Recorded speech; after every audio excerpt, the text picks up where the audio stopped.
స్థితిగతులు మారిపోతే, స్థాయి మారిపోతే నేనేంటి చేయడం ఏంటి, నా పరిస్థితి ఏంటి, నా స్టేటస్ ఏంటి అనుకుంటారేమో.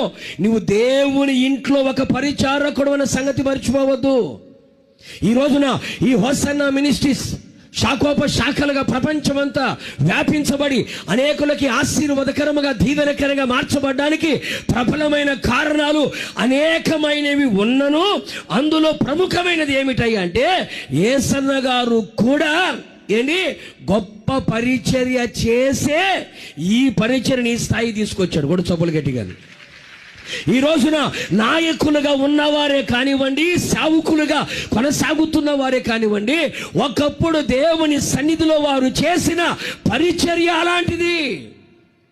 హృదయపూర్వకంగా పరిచర్య చేశారు కనుకనే సనుగులు సంశయాలు లేకుండా వారికి అప్పగించిన ప్రతి పరిచర్యని నమ్మకంగా కొనసాగించారు.